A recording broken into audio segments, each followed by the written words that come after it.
Hey, welcome back to DJ's Chronicles. This one is going to be The Curse of Yig. It's written by H.P. Lovecraft. I hope you enjoy it. In 1925, I went into Oklahoma looking for snake oil, and I came out with a fear of snakes that will last me the rest of my life. I admit it is foolish, since there are natural explanations for everything I saw and heard, but it masters me nonetheless. If the old story had been all there was to it, I would not have been so badly shaken. My work as an American Indian ethnologist has hardened me to all kinds of extravagant legendary, and I know that simple white people can beat the Redskins at their own game when it comes to fanciful inventions. But I can't forget what I saw with my own eyes at the insane asylum in Guthrie. I call it that asylum because a few of the oldest settlers told me I would find something important there. Neither Indians nor white men would discuss the snake god legends I had come to trace. The oil boom newcomers, of course, knew nothing of such matters, and the red men and old pioneers were plainly frightened when I spoke of them. Not more than 6 or 7 people mentioned the asylum, and those who did were careful to talk in whispers. But the whisperers said that Dr. McNeil could show me a very terrible relic and tell me all I wanted to know. He could explain why Yig, the half-human father of serpents, is a shunned and feared object in central Oklahoma, and why old settlers shiver at the secret Indian orgies, which make the autumn days and nights hideous with the caseless beating of tom-toms in lonely places. It was with the scent of a hound on the trail that I went to Guthrie, for I had spent many years collecting data on the evolution of serpent worship among the Indians. I had always felt, from well-defined undertones of legend and archaeology, that great Quetzalcoatl, benign snake god of the Mexicans, had had an older and darker prototype, and during recent months I had well nigh proved it in a series of researches stretching from Guatemala to the Oklahoma plain. But everything was tantalizing and incomplete, for above the border the cult of the snakes was hedged about by fear and furtiveness.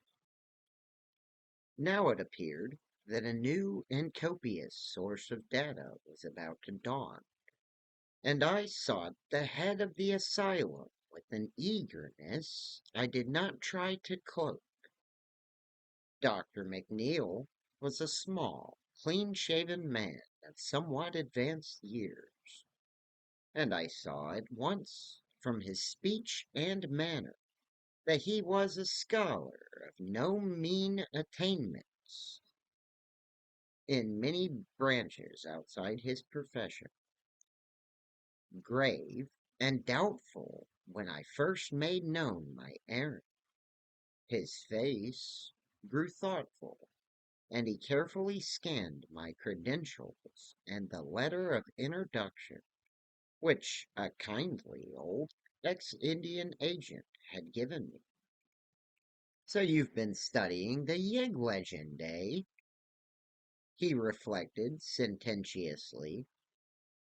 I know that many of our Oklahoma ethnologists have tried to connect it with Quetzalcoatl, but I don't think any of them have traced the immediate steps so well.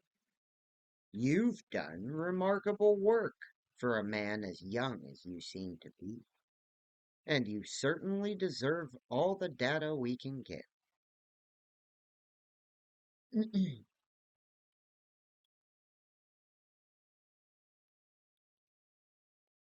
I don't suppose old Major Moore or any of the others told you what it is I have here. They don't like to talk about it, and neither do I. It is very tragic and very horrible, but that is all. I refuse to consider it anything supernatural. There's a story about it that I'll tell you after you see it. A devilish, sad story, but one that I won't call magic. It merely shows the potency that belief has over some people. I'll admit, there are times when I feel a shiver that's more than physical, but in daylight, I set all that down to nerves. I'm not a young fellow any more, alas. To come to the point, the thing I have is what you might call a victim of Yig's curse. A physically living victim. We don't let the bulk of the nurses see it, although most of them know it's here. There are just two steady old chaps whom I let feed it and clean out its quarters. Used to be three, but good old Stevens passed on a few years ago. I suppose I'll have to break in a new group pretty soon, for the thing doesn't seem to age or change much. And we old boys can't last forever. Maybe the ethics of the near future will let us give it a merciful release, but it's hard to tell. Did you see that single ground glass basement window over in the east wing when you came up the drive? That's where it is. I'll take you there myself now. You needn't make any comment. Just look through the movable panel on the door and thank God the light isn't any stronger. Then I'll tell you the story, or as much as I've been able to piece together. We walked downstairs very quietly and did not talk as we threaded the corridors of the seemingly deserted basement. Dr. McNeil unlocked a gray painted steel door, but it was only a bulkhead leading to a further stretch of hallway. At length, he paused before a door marked B116, opened a small observation panel, which he could use only by standing on tiptoe, and pounded several times upon the painted metal, as if to arouse the occupant, whatever it may be.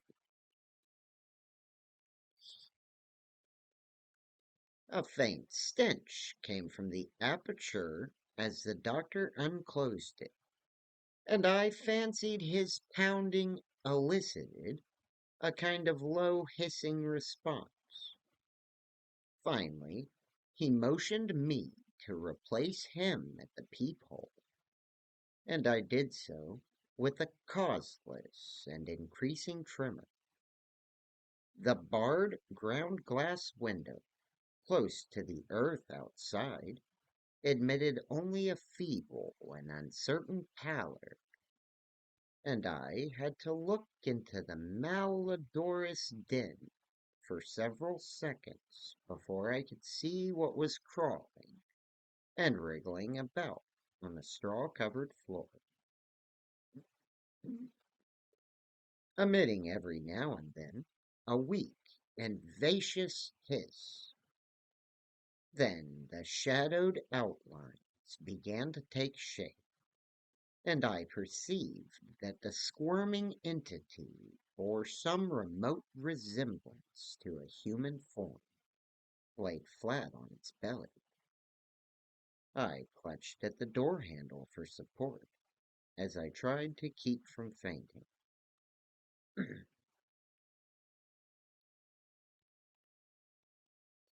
The moving object was almost of human size and entirely devoid of clothing.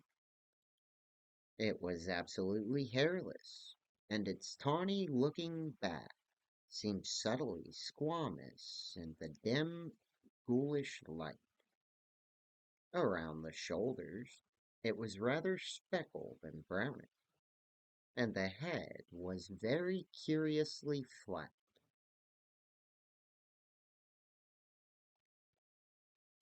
As it looked up to hiss at me, I saw that the beady little black eyes were damnably anthropoid, but I could not bear to study them long. They fastened themselves on me with a horrible persistence, so that I closed the panel gaspingly and left the creature to wriggle about unseen in its matted straw and spectral twilight. I must have reeled a bit, for I saw that the doctor was gently holding my arm as he guided me away. I was stuttering over and over again. But for God's sake, what is it?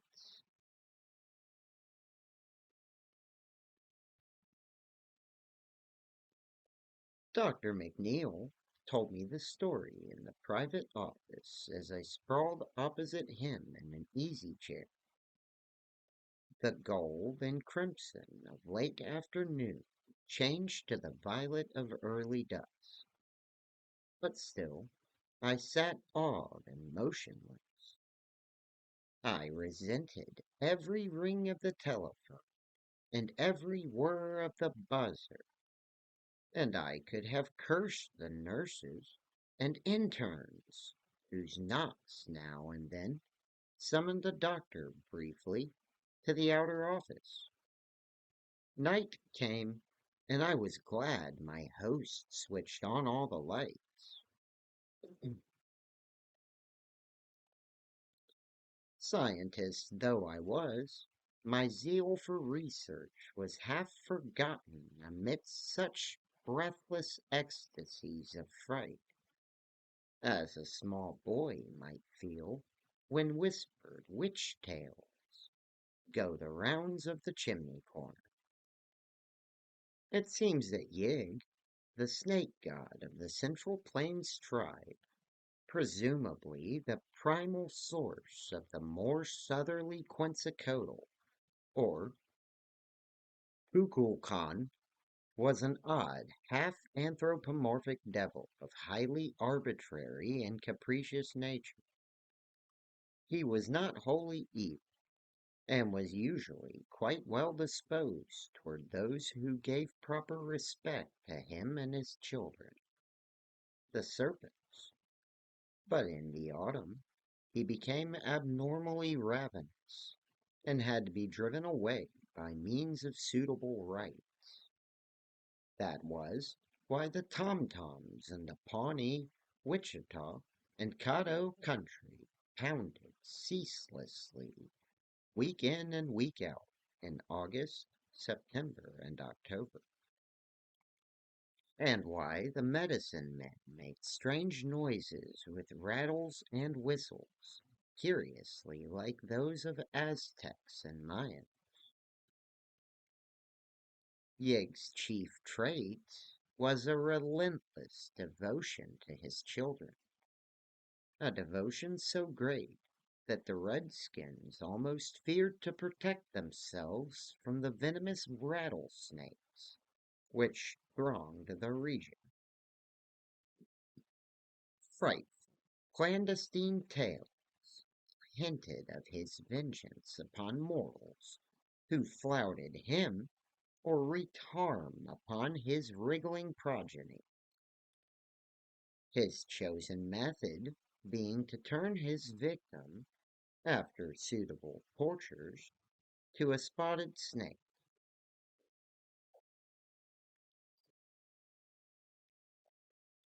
In the old days of the Indian Territory, the doctor went on, there was not quite so much secrecy about Yig.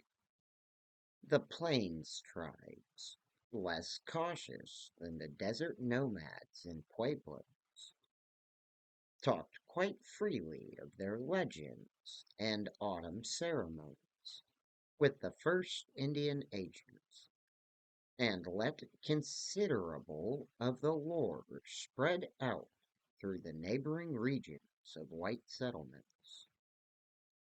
The great fear came in the land rush days of '89, when some extraordinary incidents had been rumored, and the rumors sustained by what seemed to be hideously tangible proofs. Indians said that the new white men did not know how to get on with Yig, and afterward the settlers came to take that theory at face value. Now, no old timer in middle Oklahoma, white or red, could be induced to breathe a word about the snake god except in vague hints. Yet, after all, the doctor added with almost needless emphasis, the only truly authenticated horror had been a thing of pitiful tragedy rather than of bewitchment. It was all very material and cruel, even that last phase which had caused so much dispute. Dr. McNeil paused and cleared his throat before getting down to his special story, and I felt a tingling sensation as when a theater curtain rises. The thing had begun when Walker Davis and his wife Audrey left Arkansas to settle in the newly opened public lands in the spring of 1889, and the end had come in the country of the Wichitas, north of the Wichita River, in what is at present Caddo County. There is a small village called Binger there now, and the railway goes through. But otherwise, the place is less changed than other parts of Oklahoma. It is still a section of farms and ranches, quite productive in these days, since the great oil fields did not come very close. Walker and Audrey had come from Franklin County, in the Ozarks, with a canvas-topped wagon, two mules, an ancient and useless dog called Wolf, and all their household goods. They were typical hill folk, youngish, and perhaps a little more ambitious than most, and looked forward to a life of better returns for their hard work than they had had in Arkansas. Both were lean, raw boned specimens. The man, tall, sandy, and gray eyed, and the woman, short and rather dark, with a black straightness of hair suggesting a slight Indian admixture. In general, there was very little of distinction about them, and but for one thing, their annals might not have differed from those of thousands of other pioneers who flocked into the new country at that time. That thing was Walker's almost epileptic fear of snakes, which some laid to prenatal causes, and some said came from a dark prophecy about his end, with which an old Indian squaw had tried to scare him when he was small. Whatever the cause, the effect was marked indeed, for despite his strong general courage, the very mention of a snake would cause him to grow faint and pale, while the sight of even a tiny specimen would produce a shock, sometimes bordering on a convulsive seizure. The Davises started out early in the year in the hope of being on their new land for the spring plowing. Travel was slow, for the roads were bad in Arkansas, while in the territory there were great stretches of rolling hills and red, sandy barrens without any roads whatever. As the terrain grew flatter, the change from their native mountains depressed them more, perhaps, than they realized. But they found the people at the Indian agencies very affable, while most of the settled Indians seemed friendly and civil. Now and then they encountered a fellow pioneer, with whom crude pleasantries and expressions of amiable rivalry were generally exchanged. Owing to the season, there were not many snakes in evidence, so Walker did not suffer from his special temperamental weakness. In the earlier stages of the journey, too, there were no Indian snake legends to trouble him, for the transplanted tribes from the southeast do not share the wilder beliefs of their western neighbors. As fate would have it, it was a white man, Akmulji in the Creek country, who gave the Davises the first hint of Yig beliefs.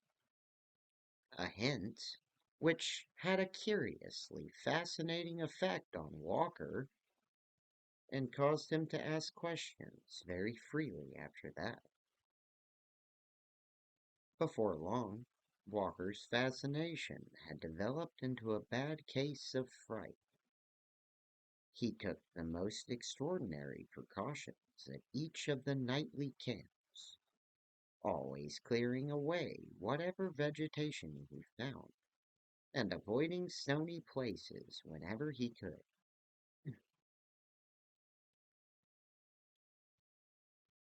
Every clump of stunted bushes and every cleft in the great slab-like rocks seemed to him now to hide malevolent serpents, while every human figure, not obviously part of a settlement or immigrant train, seemed to him a potential snake god, till nearness had proved the contrary.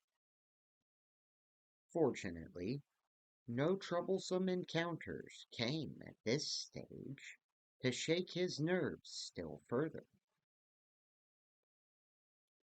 As they approached the Kickapoo country, they found it harder and harder to avoid camping near rocks. Finally, it was no longer possible, and poor Walker was reduced to the puerile expedient of droning some of the rustic anti-snake charms he had learned in his boyhood. 2 or 3 times a snake was really glimpsed, and these sights did not help the sufferer in his efforts to preserve composure.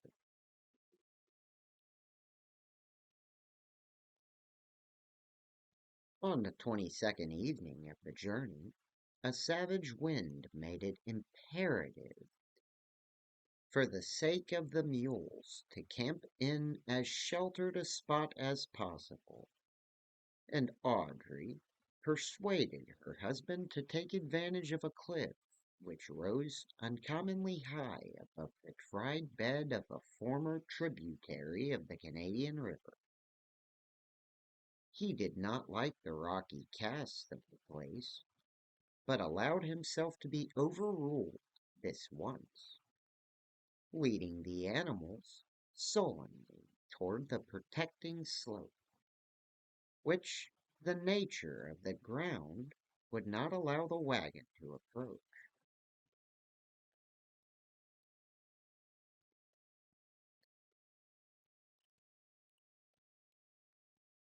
Audrey, examining the rocks near the wagon, meanwhile noticed a singular sniffing on the part of the feeble old dog. Seizing a rifle, she followed his lead, and presently thanked her stars that she had forestalled Walker in her discovery.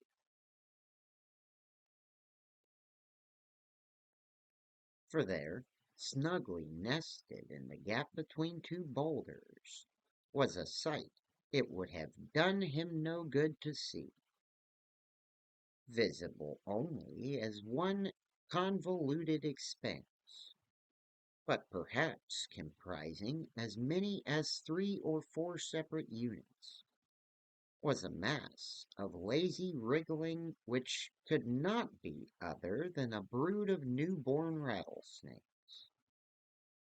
Anxious to save Walker from a trying shock, Audrey did not hesitate to act, but took the gun firmly by the barrel and brought the butt down again and again upon the writhing objects.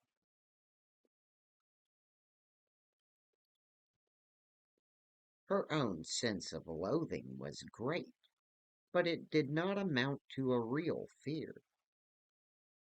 Finally, she saw that her task was done, and turned to cleanse the improvised bludgeon in the red sand and dry, dead grass nearby. She must, she reflected, cover the nest up before Walker got back from tethering the mules. Old Wolf, tottering relic of mixed shepherd and coyote ancestry that he was, had vanished, and she feared he had gone to fetch his master.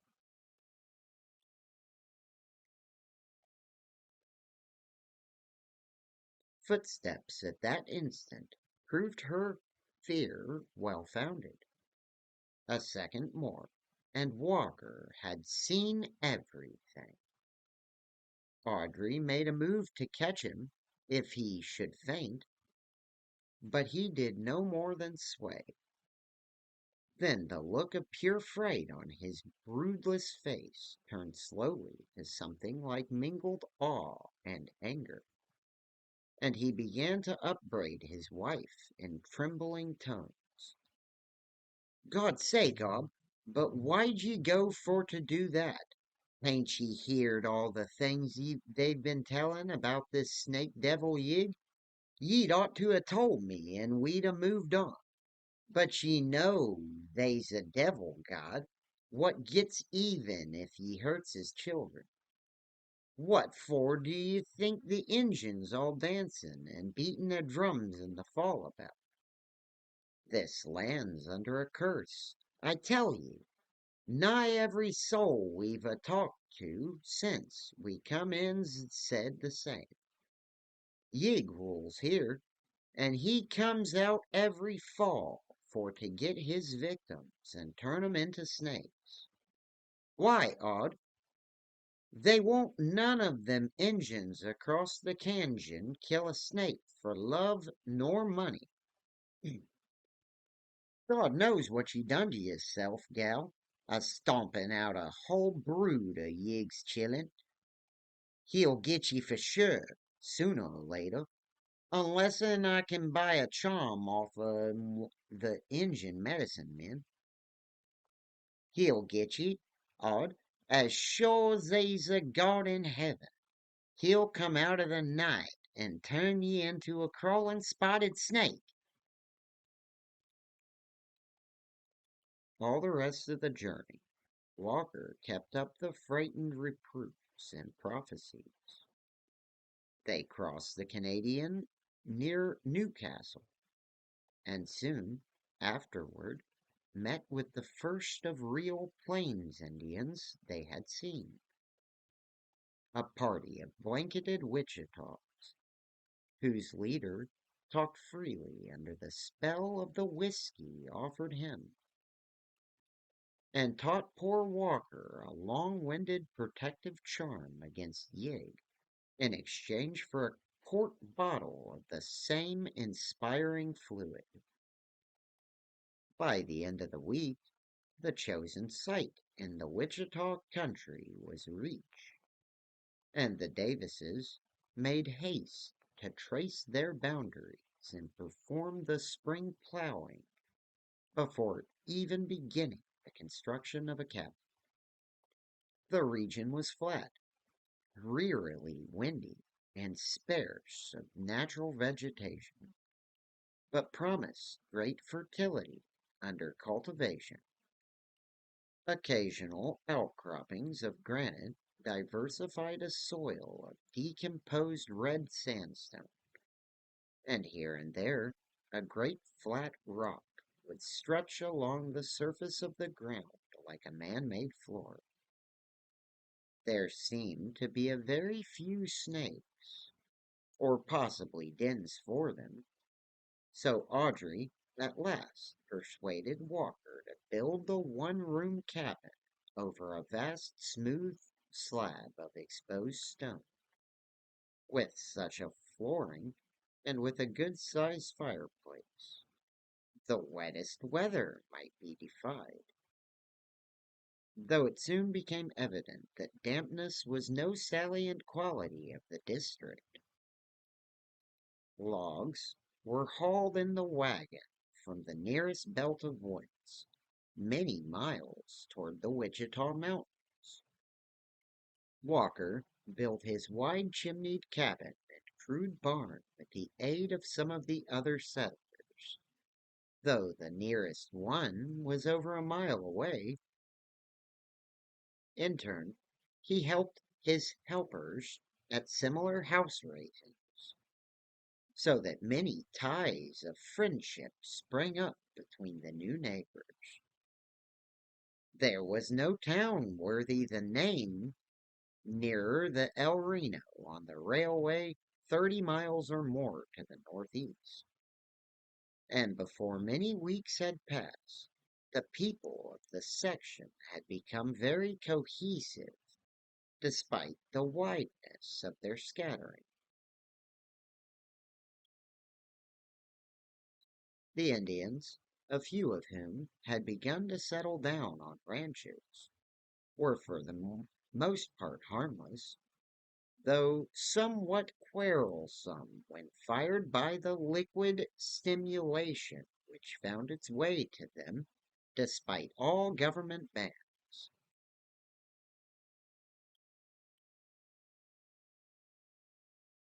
Of all the neighbors, the Davises found Joe and Sally Compton, who likewise hailed from Arkansas, the most helpful and congenial.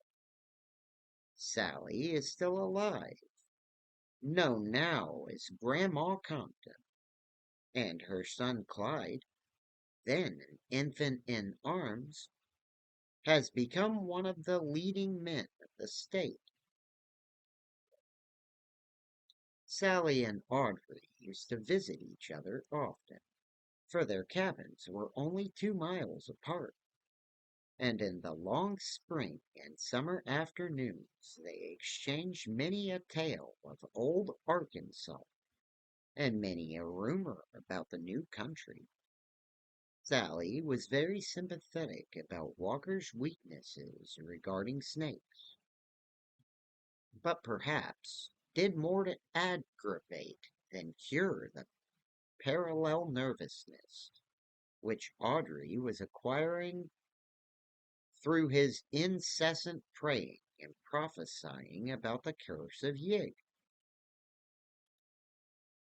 She was uncommonly full of gruesome snake stories, and produced a direfully strong impression with her acknowledged masterpiece, the tale of a man in Scott County who had been bitten by a whole horde of rattlers at once,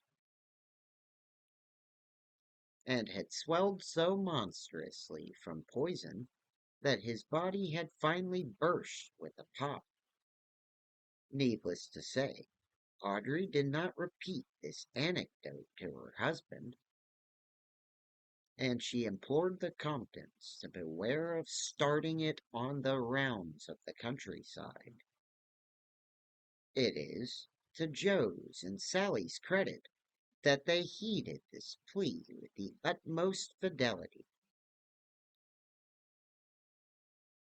Walker did his corn planting early, and in midsummer improved his time by harvesting a fair crop of the native grass of the region.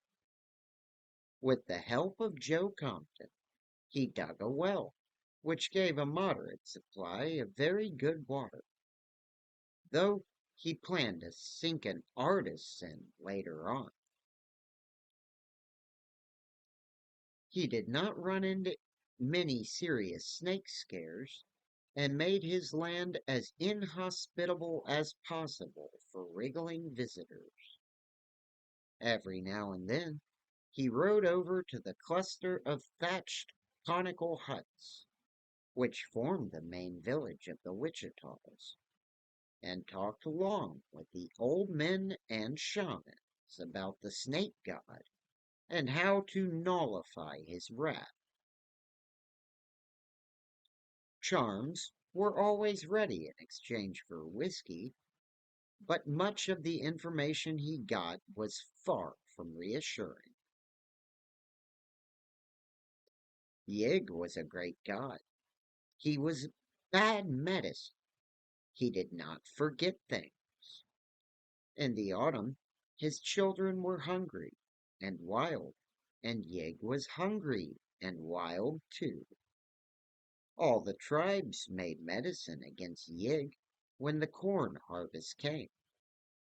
They gave him some corn and danced in proper regalia to the sound of whistle, rattle, and drum. They kept the drums pounding to drive Yig away and called down the aid of Tirawa, whose children men are, even as the snakes are Yig's children.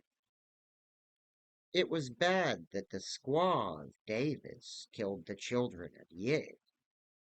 Let Davis say the charms many times when the corn harvest comes. Yig is Yig. Yig is a great god. By the time the corn harvest did come, Walker had succeeded in getting his wife into a deplorably jumpy state.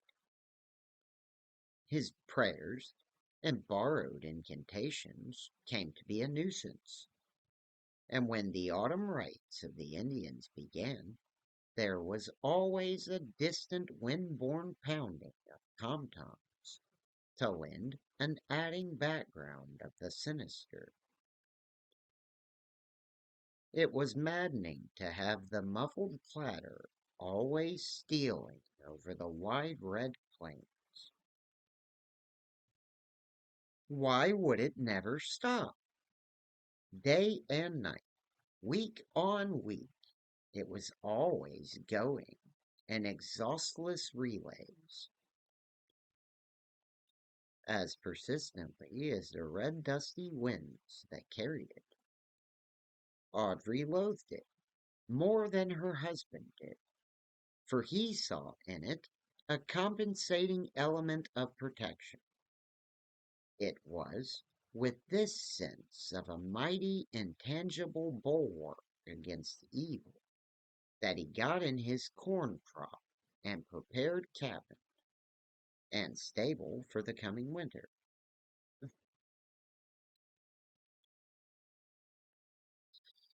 The autumn was abnormally warm, and except for their primitive cookery, the Davises found scant use for the stone fireplace Walker had built with such care.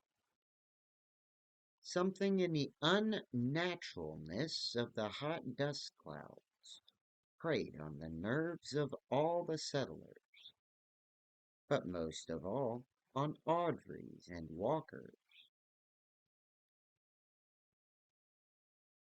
The notions of a hovering snake curse and the weird, endless rhythm of distant Indian drums formed a bad combination, which any added element of the bizarre went far to render utterly unendurable. Notwithstanding this strain, several festive gatherings were held at one or another of the cabins after the crops were reaped, keeping naively alive in modernity those curious rites of the harvest home, which are as old as human agriculture itself.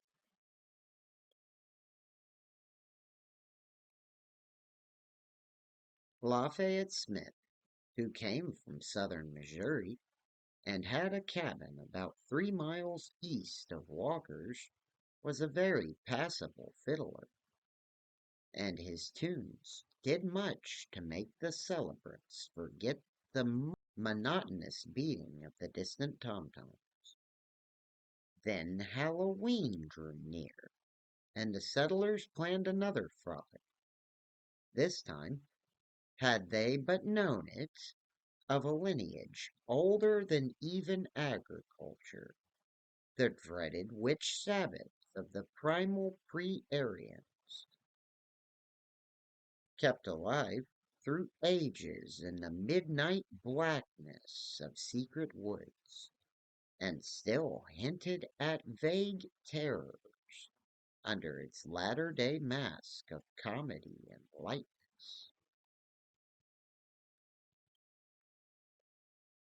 Halloween was to fall on a Thursday, and the neighbors agreed to gather for their first revel at the Davis cabin. It was on that 31st of October that the warm spell broke. The morning was gray and laden, and by noon the incessant winds had changed from searingness to rawness. People shivered all the more because they were not prepared for the chill, and Walker Davis's old dog, Wolf, dragged himself wearily indoors to a place beside the hearth. But the distant drums still thumped on, nor were the white citizenry less inclined to pursue their chosen rites. As early as 4 in the afternoon, the wagons began to arrive at Walker's cabin, and in the evening, after a memorable barbecue, Lafayette Smith's fiddle inspired a very fair-sized company to greet feats of saltatory grotesqueness in the one good-sized but crowded room.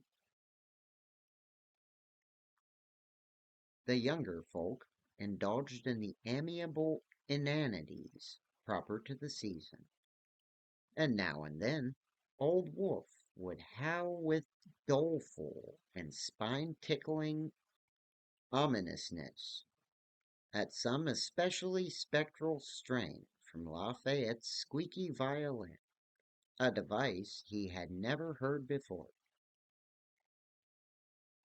Mostly, though, this battered veteran slept through the merriment, for he was past the age of active interest and lived largely in his dreams. Tom and Jenny Rigby had brought their collie Zeke along, but the canines did not fraternize. Zeke seemed strangely uneasy over something and nosed around curiously all the evening. Audrey and Walker made a fine couple on the floor, and Grandma Compton still likes to recall her impression of their dancing that night. Their worries seemed forgotten for the nonce, and Walker was shaved and trimmed into a surprising degree of spruceness. By 10 o'clock, All hands were healthily tired, and the guests began to depart family by family, with many handshakings and bluff assurances of what a fine time everybody had had.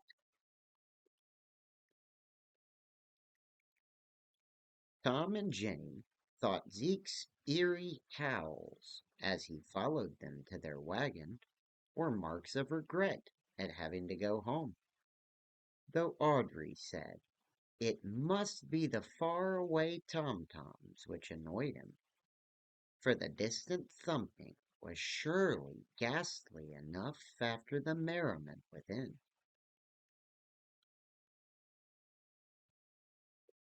The night was bitter cold, and for the first time Walker put a great log in the fireplace and banked it with ashes to keep it smoldering till morning.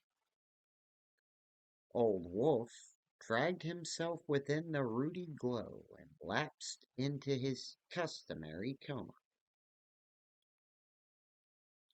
Audrey and Walker, too tired to think of charms or curses, tumbled into the rough pine bed and were asleep before the cheap alarm clock on the mantel had ticked out 3 minutes.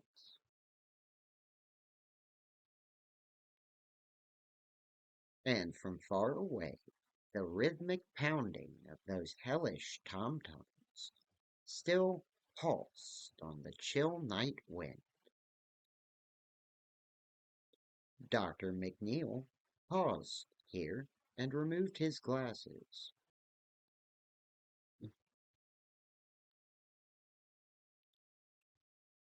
As if a blurring of the objective world might make the reminiscent vision clearer. You'll soon appreciate, he said, that I had a great deal of difficulty in piecing out all that happened after the guests left. There were times, though, at first, when I was able to make a try at it. After a moment of silence, he went on with the tale. Audrey had terrible dreams of Yig, who appeared to her in the guise of Satan as depicted in cheap engravings she had seen. It was, indeed, from an absolute ecstasy of nightmare that she started suddenly awake to find Walker already conscious and sitting up in bed. He seemed to be listening intently to something, and silenced her with a whisper when she began to ask what had roused him. "Hark, Odd," he breathed. "Don't ye hear something a singin' and buzzin' and rustlin'?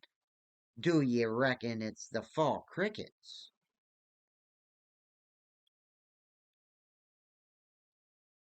Certainly, there was distinctly audible within the cabin such a sound as he had described. Audrey tried to analyze it and was impressed with some element at once horrible and familiar, which hovered just outside the rim of her memory. And beyond it all, waking a hideous thought, the monotonous beating of the distant tom-toms came incessantly across the black plains on which a cloudy half-moon had set. Walker supposed it's the Curse of Yig. She could feel him tremble. "No, gal, I don't reckon he comes that way.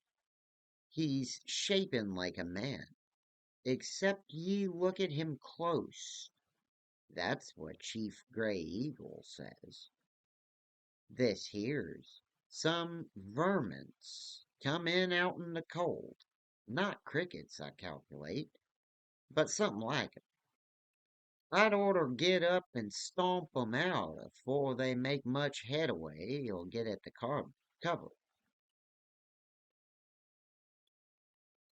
He rose, felt for the lantern that hung within easy reach, and rattled the tin matchbox nailed to the wall beside. Audrey sat up in bed and watched the flare of the match grow into the steady glow of the lantern. Then, as their eyes began to take in the whole of the room, the crude rafters shook with the frenzy of their simultaneous shriek.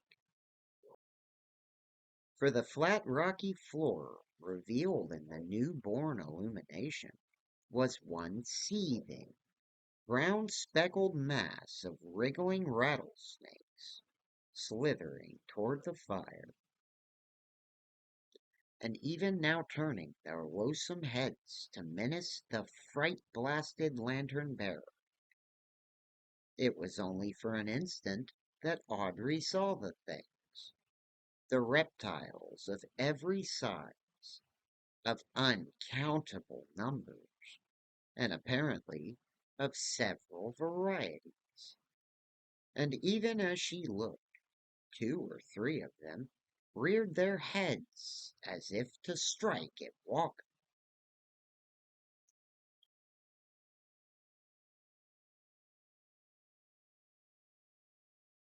She did not faint. It was Walker's crash to the floor that extinguished the lantern and plunged her into blackness. He had not screamed a second time. Fright had paralyzed him, and he fell as if shot by a silent arrow from no mortal bow. To Audrey, the entire world seemed to whirl about fantastically, mingling with the nightmare from which she had started. Voluntary motion of any sort was impossible, for will and the sense of reality had left her. She fell back inertly on her pillow, hoping that she would wake soon. No actual sense of what had happened penetrated her mind for some time. Then, little by little, the suspicion that she was really awake began to dawn on her, and she was convulsed with a mounting blend of panic and grief, which made her long to shriek out despite the inhibiting spell which kept her mute.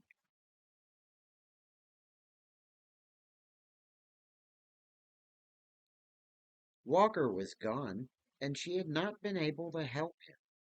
He had died of snakes, just as the old witch woman had predicted when he was a little boy. Poor Wolf had not been able to help either. Probably he had not even awaked from his senile stupor. And now the crawling things must be coming for her, writhing closer and closer every moment in the dark. Perhaps even now, twining slipperily about the bedposts and oozing up over the coarse woolen blankets. Unconsciously, she crept under the clothes and trembled. It must be the curse of Yig. He had sent his monstrous children on All Hallows Night, and they had taken Walker first. Why was that? Wasn't he innocent enough? Why not come straight for her? Hadn't she killed the little rattlers alone? Then she thought of the curse's form, as told by the Indians. She wouldn't be killed, just turned to a spotted snake. Ugh! So she would be like those things she had glimpsed on the floor, those things which Yig had sent to get her and enroll her among their number. She tried to mumble a charm that Walker had taught her, but found she could not utter a single sound. The noisy ticking of the alarm clock sounded above the maddening beat of the distant tom-toms. The snakes were taking a long time. Did they mean to delay on purpose to play on her nerves? Every now and then she thought she felt a steady, insidious pressure on the bedclothes, but each time it turned out to be only the automatic twitchings of her overwrought nerves.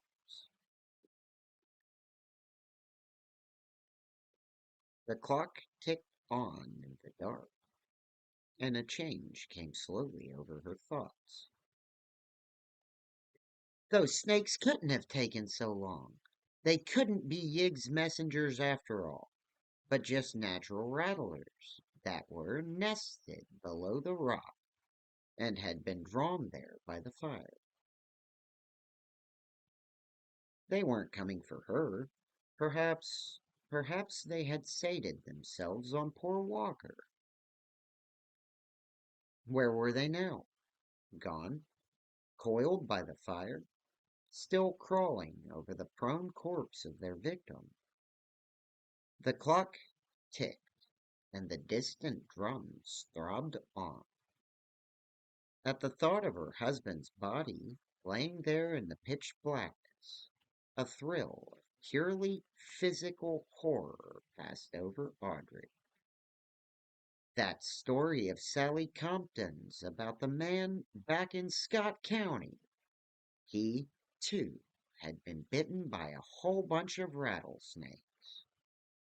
And what had happened to him?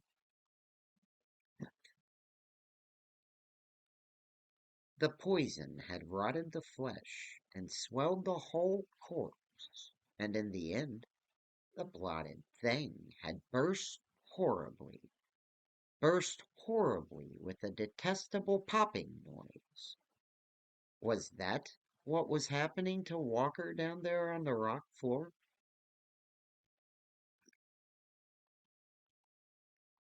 Instinctively, she felt she had begun to listen for something too terrible even to name to herself. The clock ticked on, keeping a kind of mocking, sardonic time with the far-off drumming that the night wind brought. She wished it were a striking clock, so that she could know how long this eldritch vigil must last. She cursed the toughness of fiber that kept her from fainting, and wondered what sort of relief the dawn could bring. After all, probably neighbors would pass. No doubt somebody would call. Would they find her still sane? Was she still sane now? Morbidly listening, Audrey all at once became aware of something which she had to verify with every effort of her will before she could believe it, and which, once verified, she did not know whether to welcome or dread. The distant beating of the Indian tom-toms had ceased. They had always maddened her, but had not Walker regarded them as a bulwark against the nameless evil from outside the universe? What were some of those things he had repeated to her in whispers after talking with Gray Eagle and the Wichita medicine men?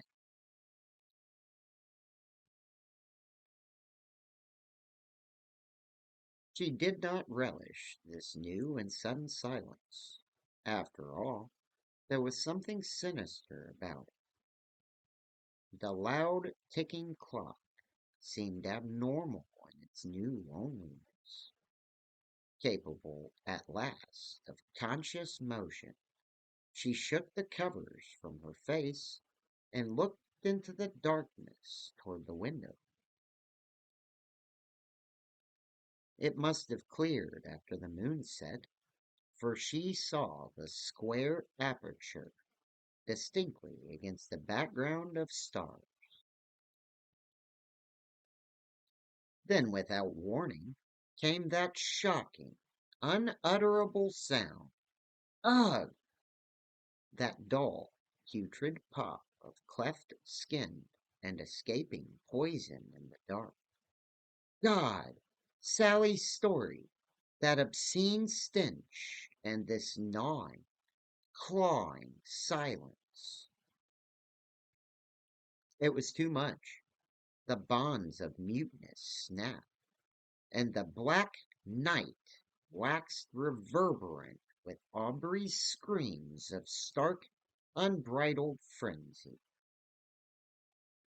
Consciousness did not pass away with the shock. How merciful if only it had! Amidst the echoes of her shrieking, Audrey still saw the star-sprinkled square of window ahead, and heard the doom-boding ticking of that frightful clock. Did she hear another sound? Was that square window still a perfect square? She was in no condition to weigh the evidence of her senses, or distinguish between fact and hallucination. No, that window was not a perfect square. Something had encroached on the lower edge. Nor was the ticking of the clock the only sound in the room. There was, beyond dispute, a heavy breathing, neither her own nor poor Wolf's. Wolf slept very silently, and his wakeful wheezing was unmistakable. Then Audrey saw against the stars the black demonic silhouettes of something anthropoid, the undulant bulk of a gigantic head and shoulders fumbling slowly toward her. Yay! Yay! Go away! Go away! Go away! Snake devil, go away! Yig! I didn't mean to kill him. I was feared he'd be scared of him. Don't, Yig, don't! I didn't go for to hurt your children. Don't come nigh me. Don't change me into no spotted snake. But the half-formless head and shoulders only lurched onward toward the bed, very silently. Everything snapped at once inside Audrey's head, and in a second she had turned from a cowering child to a raging madwoman. She knew where the axe was, hung against the wall on those pegs near the lantern. It was within easy reach, and she could find it in the dark.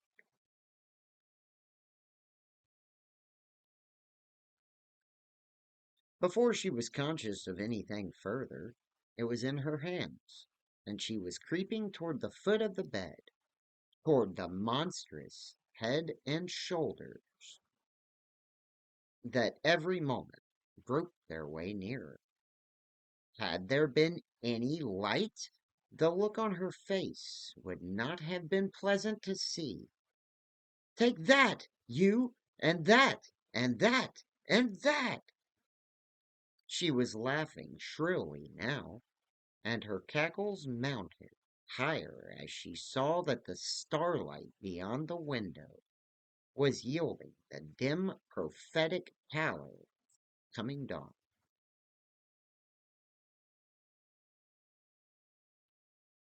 Dr. McNeil wiped the perspiration from his forehead and put on his glasses again. I waited for him to resume, and as he kept silent, I spoke softly. She lived? She was found? Was it ever explained? The doctor cleared his throat. Yes, she lived, in a way, and it was explained. I told you, there was no bewitchment, only cruel, pitiful material horror. It was Sally Compton who had made the discovery. She had ridden over to the Davis cabin the next afternoon to talk over the party with Audrey, and had seen no smoke from the chimney. That was queer.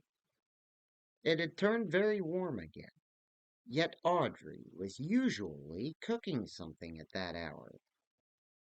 The mules were making hungry sounding noises in the barn, and there was no sign of old Wolf sunning himself in the accustomed spot by the door.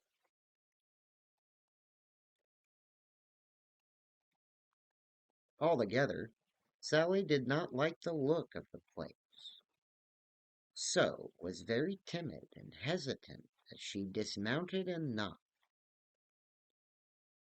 She got no answer, but waited some time before trying the crude door of split logs. The lock, it appeared, was unfastened, and she slowly pushed her way in. Then, perceiving what was there, she reeled back, gasped, and clung to the jamb to preserve her balance. A terrible odor had welled out as she opened the door, but that was not what had stunned her. It was what she had seen, for within that shadowy cabin monstrous things had happened, and three shocking objects remained on the floor to awe and baffle the beholder.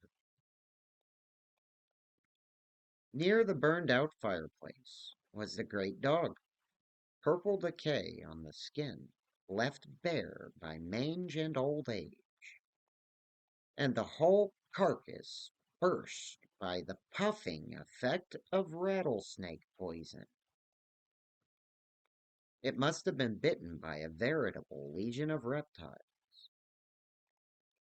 To the right of the door was the axe-hacked remnant of what had been a man clad in a nightshirt, and with the shattered bulk of a lantern clenched in one hand.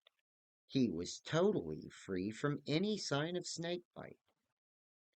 Near him lay the ensanguined axe, carelessly discarded, and wriggling flat on the floor was a loathsome, vacant-eyed thing that had been a woman, but was now only a mute, mad caricature. All that this thing could do was to hiss and hiss and hiss. Both the doctor and I were brushing cold drops from our foreheads by this time. He poured something from a flask on his desk, took a nip, and handed another glass to me. I could only suggest tremulously and stupidly. So Walker had only fainted that first time. The screams roused him, and the axe did the rest. Yes, Dr. McNeil's voice was low, but he met his death from shakes just the same. It was his fear, working in two ways. It made him faint, and it made him fill his wife with the wild stories that caused her to strike out when she thought she saw the snake devil. I thought for a moment. And Audrey, wasn't it queer how the curse of Yig seemed to work itself out on her? I suppose the impression of hissing snakes had been fairly ground into her.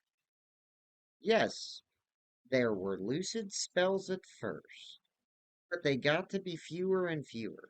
Her hair came white at the roots as it grew, and later began to fall out. The skin grew blotchy, and when she died, I interrupted with a start. Died? Then what was that? That thing downstairs? McNeil spoke gravely. That is what was born to her 3/4 of a year afterward. There were 3 more of them. 2 were even worse. But this is the only one that lived.